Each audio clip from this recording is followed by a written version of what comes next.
if you want to do something about funding of those officers at the schools, you need to be taking your protest over to Fresno Unified or Central Unified or Clovis Unified, because those are the decision makers there. What Mike's doing at City Hall is not going to be able to clean that up.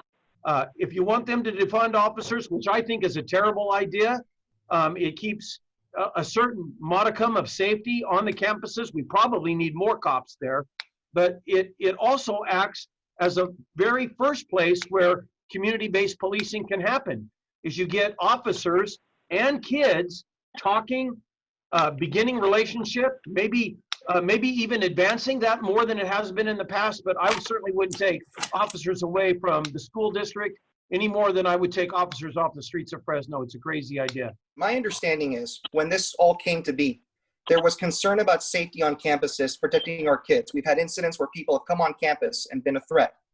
Yes. So the officer is there as a resource. Now, the committee that's formed is going to evaluate this program to make sure our officers are providing the expected level of care and the appropriate level of care. As it relates to the school, one thing that I would be curious about is, once the school district secures the contract or paperwork with Fresno Police Department for Fresno Police Department to be on campus, is there truly a clear set of expectations in regards to what that officer is to perform on that campus? Are they just there as a presence and then they just kind of walk around? Or are there measurables, things that we can say, you know what, he's done this, he's done this, he's done this, he's done this. So I have guys that are student resource officers. Sergeant Martin, that's my guy. I know the impact he had on his elementary school. James Melton is another one of my guys. So I know there's officers out there putting work. But I'm saying, are there ways where you can actually measure the impact that they're having on their campuses?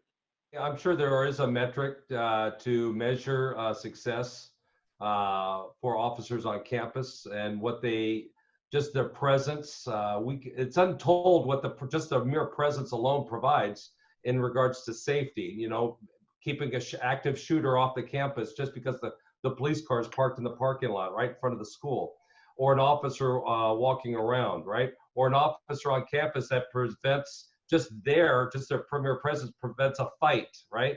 They love their kids, they get along with their kids, the kids love them back, and the families. For me, being a young Black youth and having similar experiences to my other young Black youth, I know from my personal experience that police officers scare me and they do not make me comfortable. The point that we need mental health servicing. And if we can take money from the police department and push that in, even if it's citywide, why would we not do that if we know that that's something Black people and people of color, low-income people are homeless on the street? These are all services that we need. We don't need to see someone with a gun or with their hand resting on a gun on their head.